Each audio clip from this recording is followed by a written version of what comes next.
We have Catherine now. Hello. I have a 4-year-old autistic son.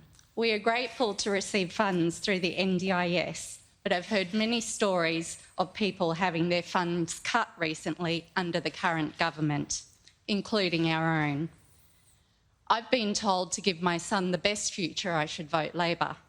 Can you please tell me what the future of the NDIS looks like under your government? Start with the Prime Minister. Yeah. Well, thank you, Catherine. What's your son's name? Ethan. Ethan, he's 4. He's 4. Jenny and I have been blessed. We've got 2 children that haven't had to go through that. And so for parents with children who are disabled, I can only try and understand your aspirations for those children. And I think that is the beauty of the National Disability Insurance Scheme. And I pay credit to Julia Gillard, who initiated this when she was Prime Minister. It was a very complex system. It's bigger than Medicare now. It actually costs more every year than it costs to run Medicare, and those costs will continue to increase. But the thing I love about the NDIS is it's not welfare. What it's designed to do is help people with disabilities be able to live their best possible life and to give them the tools, like my brother-in-law Gary, who has multiple sclerosis, and he gets support through the NDIS to ensure that he has the wheelchair he needs and the aids that he can have at home to work as a call centre operator and do things like that. And for young children, it's about the early intervention work that needs to be done to help them be more able as life goes on. Now, we are fully funding the National Disability Insurance Scheme. It's a difficult scheme to manage because every single person who has a disability is different. There's no cookie-cutter approach to the NDIS. You need to tailor the programs to each and every single individual. And so it is a scheme that is still building and it still has faults. But what we are working to do is ensure that we're getting the assessments right, that we're getting the programs right, and we're supporting people to navigate the system because it can be a very difficult system. You've probably had challenges with that, knowing what you can get access to, what you can't. And the people who work in the NDIS and the agency, I think, do a great job in trying to help people understand how the scheme can best help them. But I think it's one of the greatest innovations in social policy this country has ever ambitiously embarked on. It's expensive.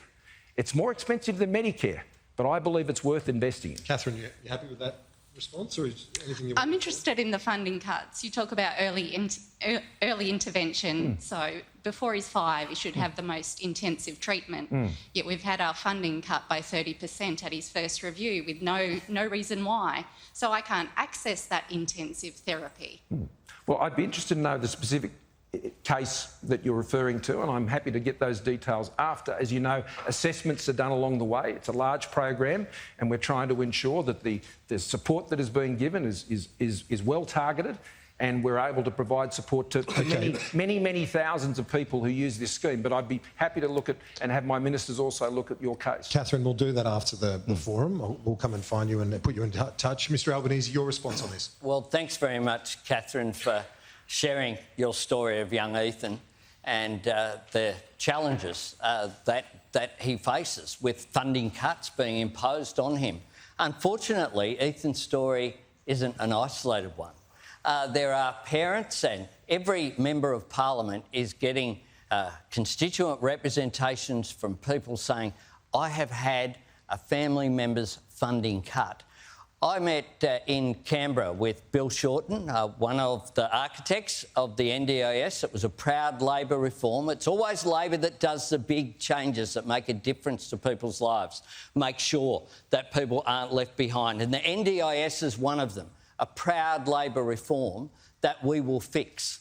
Because what's happening with some of these assessments done in isolation, one example that I had was Ellie, who's a Brisbane woman who came to Canberra to tell her story, and we held a press conference in Parliament House.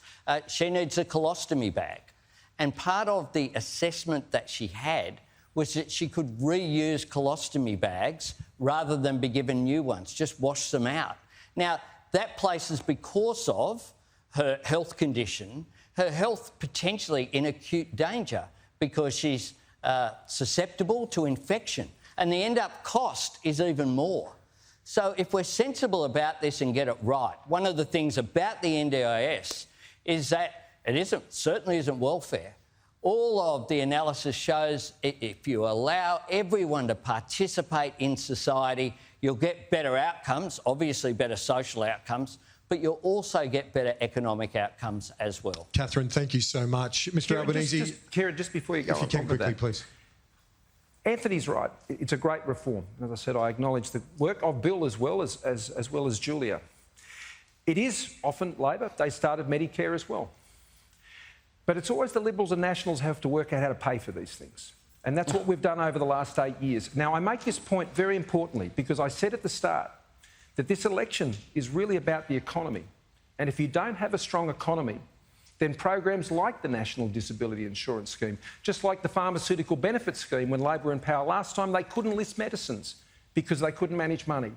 And so one of the most important things I can do to ensure that the National Disability Insurance Scheme is fully funded is we continue to run a strong economy, manage our finances well, keep our AAA credit rating. We're one of only 9 countries in the world who have done that through the pandemic. Well, I've got to jump in there because it isn't just the NDIS, it is also the PBS was another Labor initiative. Labor does the big things, And we also do the big reforms.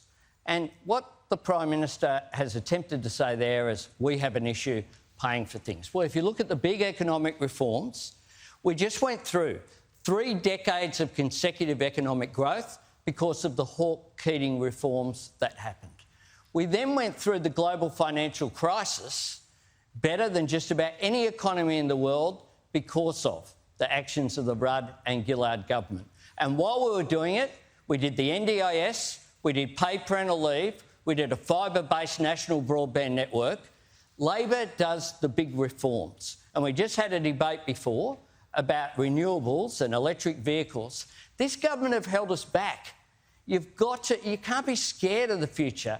You have to shape the future, otherwise the future will shape you. And the problem with this government is that it's just treading water, not pursuing any significant economic, social or environmental reforms.